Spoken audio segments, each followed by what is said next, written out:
Hello, everybody, and welcome to our revision study content for the Law Academy. This is content that is available for Level 3 members, and so this is essentially where we go through each and every single one of the topics we have studied, and we do so using our different kinds of mind maps, and we discuss various different elements of these topics in more detail. And really the point of these videos is to just give you an overview, a study overview of the different kind of content, so you are able to get a more holistic picture of this subject. Now, as I mentioned, this is available for Level 3 members. There'll be a few of these that are going to be available to everyone so that people can get a picture and get an idea of what the kind of content it is that this is and whether or not you might or might not want to sign up to get access to it. If you want to have access to all of these videos for all of the topics that we cover, then go ahead and grab yourself a Level 3 membership. It will not only give you access to all of these different lessons and all these different revision videos, it'll also give you access to a number of case summaries videos, as well as exclusive content of topics that we do not cover in the ordinary playlists. And on top of all of that, it helps us massively to create more and more content in the future. So even if you're not particularly that bothered about this additional content, but you have some money to spare that you feel like could go to a cause like this, then please get yourself any kind of membership to help out and allow us to keep as much of this content as free and available as possible. So with all that introduction out of the way and all that being said, let's take an introduction to constitutional and administrative law using this mind map that we have right here. So essentially, we're going to be taking an introduction to constitutional administrative law, sometimes referred to as public law. And really, we're going to be asking a number of questions about what a constitution is, how do constitutions work, what is particularly unique about the UK's constitutional framework, all of which is going to be discussed in this video, and we will get to the different kinds of constitutions, the ways in which they are delineated from each other, all of the various different elements of this particular topic, all of which will take place over the next 20 or so minutes. So really the first question that we have to ask, the first question that we have to ask in relation to this topic is the question of what actually is a constitution. Hang on, we're just going all over the place here. Here we go. So what actually is a constitution? That is the first question that we should be asking. Now, a constitution in its most basic definition is just often some kind of document which outlines the procedural or the structural, or both procedural and structural, components of some entity. So, for example, you may have a constitution when we think about a company. So for those of you who study company law, you will know that there is a company constitution that corporations have. And this is similar to a state constitution, in the sense that the basic idea of a company constitution, just like the basic idea of a state constitution, is to outline the rules and procedures for the structural components of that particular institution. Whether it be a company or whether it be a state, it's irrelevant, given the fact that fundamentally that's what a constitution exists to do. Now, when we talk about constitutions in the sense that we are examining that of the state, and we're talking about a state constitution, we often delineate and divide this into two major different categories. Now, these are not equal categories in terms of how many exist in the world. In fact, far, far more constitutions across the world are codified rather than uncodified. However, what is unique to the United Kingdom is that we are in the minority as having one of the uncodified constitutions that essentially defines and operates within our system. So, what is the distinction between a codified and an uncodified constitution? Well, a codified constitution is simply a constitution which is written down entirely in one place. the comparative example that is often cited is the United States. The United States has what is known as a codified constitution. Why is that the case? Well, because the United States has a document, a single document, which is considered to be the Constitution. You talk about the US Constitution as being the document of the original Constitution, as well as the 27 amendments which have come after it, but all together collectively they make up the Constitution. I could hold a copy of the US Constitution in my hand. I could get a PDF copy on my computer, and I will have the Constitution all in one place. An uncodified Constitution is not that. It is one in which it is not all written down entirely in one single place. Now, this is not to suggest that it is not written. Some people make the comparison between constitutions that are codified and not codified as being written versus unwritten. This is a little bit misleading, because when you say that the Constitution of the United Kingdom is uncodified, you're not saying that it is not written. What you're saying is that it isn't written down in one place. There are plenty of parts of the UK's constitution that is written down. Statute is written down. The common law judgments are written down. Conventions are written down. Works of authority are written down. But the point is that you can't have a single unified document that you would call the UK Constitution. Instead, the UK Constitution is made up of various different elements, various different sources, some of which I just mentioned there. So that's really the distinction that we think about in relation to codified and uncodified constitutions. Now, a more specific definition of a constitution can be seen in a passage from the case here, the case of Crown versus the Secretary of State for Foreign and Commonwealth Affairs. This is the Quark Fishing Limited case from 2006. And one of the passages here defines a constitution. And they say that a constitution, or they say specifically what a constitution is and how it works, they say, quote, any constitution, whether of a state, a trade union, a college, a club, or other institution, seeks to lay down and define the main offences in which authority is vested and the powers which may be exercised or not exercised by the holders of those offices. This is a nice, neat, and concise definition of what a constitution is. It tells us that a constitution can exist for a meticulous and quite wide-ranging state of affairs. It could be a constitution of a state, it could be a constitution of a trade union, a college, a club, or other institution, like a company, for example. And what it seeks to do, and what a constitution, what essentially it has in common across all of these different things, is that the constitution of that particular entity seeks to lay down and define the main officers in which authority is vested and the powers which may be exercised by those office holders. So that is what a constitution fundamentally is. And from here, we can then take a little jump to go, okay, well, now we know what a constitution is, but what does it mean to study constitutional law? What is constitutional law as defined here? Well, constitutional law is considerably quite a broad subject, okay? But while it is quite a broad area, and while it is quite a broad subject, it is one which does not have a specific definition. But we can see what constitutional law seeks to achieve. And this is really where we get the distinction here, or we get the comparisons, shall we say, between all the various different ways in which we define this module. You could call this module constitutional law. More accurately, you could call this module constitutional and administrative law, which is what a lot of the textbooks define it as. Or alternatively, you could just call it public law. Again, this is not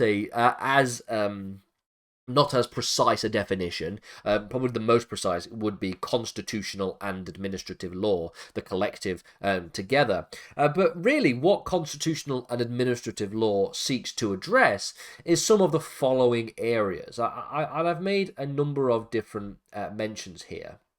So constitutional law itself, specifically the law of the Constitution, seeks to address some of the issues, including the structure of government and the relationship between the different branches of government. the relationship between the government and the people, including things like accountability to the people, as well as human rights and civil liberties regulation. As well as this, they also seek to govern the relationship between the government and international institutions. So, for example, the relationship between the UK and the European Union and all the processes that went in there. These are sort of the three major pillars of constitutional law, three major points of study for our constitutional framework. In addition to this, when we think about what constitutional law is, we can also start thinking about what administrative law is. So fundamentally, downstream from constitutional law, administrative law is also something that is quite similar. So one of the things that administrative law seeks to do is regulate and speak about the relationship between the state on the one hand and the people on the other hand. This is something that is similar to that of the Constitution. In addition to this, administrative law is often said to deal with specific and particular functions of the government, as well as looking to regulate numerous disputes which may be had between the various different government institutions. For our purposes and for our studies in administrative law, as part of the broader conception of constitutional and administrative law, what administrative law really is limited to is this idea of judicial review. And this is the case for pretty much every single module at any university or at any level in relation to public law or to constitutional and administrative law. They tend to just limit themselves to talking about judicial review and judicial review cases. Now, this is not the beginnings and ends of administrative law. Depending on which university you go to, depending on what you study, you might even have the option to study administrative law on its own as a sort of additional optional module. Which would go into some of the more technical aspects of administrative law that you do not study when you do public law. Again, this is something that is beyond the scope of this series, but I'm sure we will do administrative law at some point in the future as well. So with all that being said then, let's talk about the different types of constitution that exist. And this is really where we will finish, because really the distinction between the codified and the uncodified gives us a number of different implications. But there are also other ways in which we could delineate and differentiate different kinds of constitution. But we shall begin by talking about this idea here, the codified versus the uncodified, in relation to constitutions. Like I mentioned, a codified constitution is one in which all of the contents are written down in a single place, a single document, okay?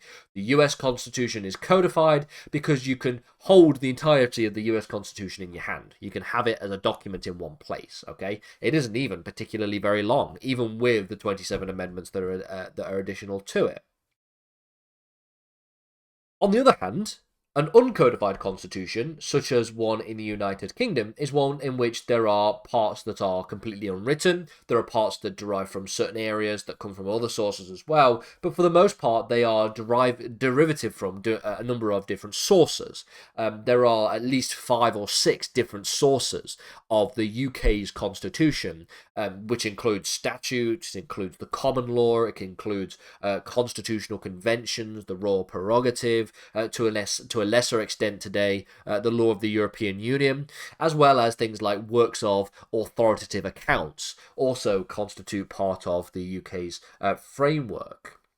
But again, it is not written down in one singular location. I cannot hold a copy of the UK Constitution, and so as a result of which we say it is uncodified. Other examples of constitutions which are uncodified include the State of Israel. Israel's constitutional framework exists as a set of what are known as basic laws, which are considered to be similar to constitutional laws. But again, just like with the framework that we have in the UK, it is not a codified constitution. Similarly, New Zealand has an uncodified constitution. And in fact, if we were to be looking at sort of westernized democratic states, the UK, Israel, and New Zealand are sort of the three where we actually have uncodified constitutions. A lot of the rest are codified.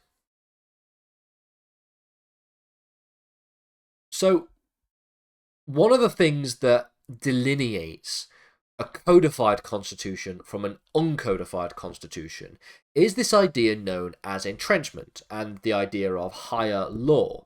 Now, what do I mean by this? Well, when you have a codified constitution, you have a constitution that's written down all in one place.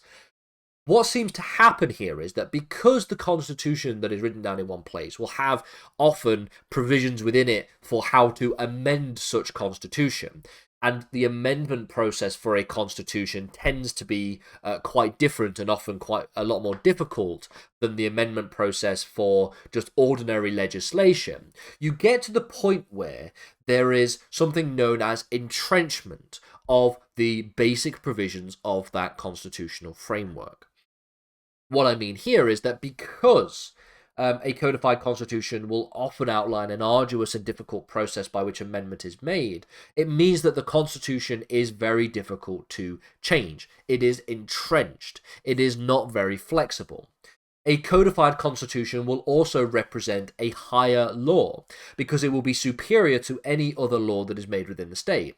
And you can obviously then make the comparisons again to the United States. The US Constitution has a clause within it for the process of amendment. I believe it is Article 4 of that Constitution. And that process is particularly arduous. It requires a significant amount of support, two-thirds of support from the federal Congress, and it also requires 3/4 of the support from the federal legislatures of the state legislatures, should I say, which means that it is very difficult to change. And as such, in the however many hundreds of years that the US Constitution has existed, since the late 1700s, it has only been amended 27 times. So that covers this element of entrenchment and entrenched law. It is also represented as a higher law in the sense that where there is a clash between the law of the Constitution in the United States and the law that is passed by, for example, Congress in the United States, the Supreme Court of the United States has the ability to strike down and to remove that lower law if it contradicts the US Constitution. Both of these principles do not exist in any kind of formalistic sense in the United Kingdom. We don't have any entrenchment. The law of the Constitution is very, very easy to change, seemingly. And in addition to this, we don't have any kind of higher law. We just have the law that is passed often by Parliament. And so as a result of which, this is one of the main distinctions that we have between the concepts of codified versus uncodified constitutional frameworks. The final 2 points that I want to make a mention of, one follows from this previous point that I made about entrenchment and higher law. This is the idea of there being flexibility and rigidity in certain elements of various different constitutions. So, for example, because a codified constitution is often very, very difficult to change, it is considered to be a rigid constitution. This has its pros and cons. On the one hand, it means it cannot be subjected to the wills and the whims of whatever government may come and go. Could you even imagine the kinds of shenanigans that could have been had by a previous Trump administration in the United States if the Constitution was so flexible that they could change it with ease? Thank God that doesn't happen. But on the other hand, it means that it does not accurately or properly reflect the ever-changing view of society. Society seems to change, and societal perceptions seem to change at a quicker rate than a codified constitution can often keep up with. And a good example of this, or a potentially good example of this, it's up to you whether or not you think it is a good example, is the debate surrounding the Second Amendment in the United States. Now, the Second Amendment, of course, provides citizens of the United States the right to bear arms. Now, for some people in the United States, and for a lot of people outside of the United States, the fact that you have a constitutional right to own firearms seems a bit crazy. And it does, even if you are very, very, very pro-gun, seem to be the case that the changing perception in society, it has changed since the passing of the Second Amendment. People don't seem to be as pro-gun on the whole as they probably used to be at the beginning of the United States. So this shows a certain amount of rigidity. On the other hand, the United Kingdom has a quite significant amount of flexibility. They can repeal and replace legislation here, there, and everywhere, so long as they have the support and the majority within Parliament. Obviously, this is also owing to the fact that Parliament is sovereign when it comes to the making and the passing of new law. So this is obviously a very useful part of the UK Constitution, and of course this also has its downsides as well, given the fact that there are certain things that exist within society that you probably would suggest ought to be entrenched, ought to be very difficult to change. So, for example, human rights, fundamental freedoms, and civil liberties. Fundamentally, if given a large enough majority in Parliament and a reasonable amount of mandate to do so, the government of the United Kingdom could theoretically repeal the Human Rights Act, repeal and remove themselves from the Council of Europe, and so therefore not be obliged to follow and to implement the provisions of the European Convention on Human Rights. All of which could happen. There's no blocking or physical stopping of these processes. Now, of course, the only thing that is really a safeguard against that is the fact that we have a majority in Parliament. It would require quite a significant majority in Parliament. Precedent probably suggests and implies that it might require a referendum to be passed, although that is not a legal requirement. That would only be sort of a political precedent, if you will. And so that has considered to be quite a significant downside to having a flexible versus a rigid constitution. Finally then, let's talk about another element of the different division between constitutions. Of course, there is this idea of the federal versus the unitary in terms of a constitution. A federal state is one in which power is divided vertically across geographical regions. Germany is an example of a federal state. The United States is also an example. You have a vertical separation of powers as well as a horizontal separation of powers in the United States. So the separation of powers exists when it comes to the power that the federal government has, which is represented by the president, the White House, it's represented by Congress, it's represented by the Supreme Court. But then there is also state authorities. The states also have their own legislatures, they also have their own executives and judiciaries, they also pass their own laws, and they have their own competences in terms of the laws. And sometimes there are clashes between what the federal government says and what the state government says. And even in the United States, there are local governments. So you've almost got these three levels of federalism that exists. The UK, on the other hand, is considered to be a unitary state. All the power resides in Westminster. All the power resides in the United Kingdom's centralised government system. Now, in recent years, some people have made the argument and tried to make the argument that the United Kingdom isn't necessarily unitary, but it isn't necessarily federalised either. It is considered to be something of a quasi-federalist situation. And this is obviously because of the fact that we've had, since the New Labour reforms and the passage of various pieces of devolution legislation, the creation of the legislature in Parliament in Scotland, the Scottish Parliament, the Welsh Assembly, the Northern Ireland Assembly, as well as the City of London Assembly, all of which, of course, have the competence to create their own laws and create new laws. This isn't necessarily a challenge to the basic authority, the basic presumption of authority of Parliament, however, given the fact that it is with the power of Parliament and only under the remit of Parliament that these different institutions are able to govern and to pass law. However, if Parliament were to repeal the devolution legislation tomorrow, it would probably kick up quite a significant fuss, to the extent to which these different institutions may actually resist such an order for change. So it would be quite interesting to see what would happen if that actually took place. It seems to be the case that the UK's constitutional framework is really hinged on and balancing on a number of different basic presumptions that, if challenged, might cause some problems in the future. But for now, this gives us, and I hope, has provided you with a basic introductory overview of what the study of constitutional law actually involves, what a constitution is, the different types of constitutions that there are, and what the study of constitutional and administrative law necessarily entails.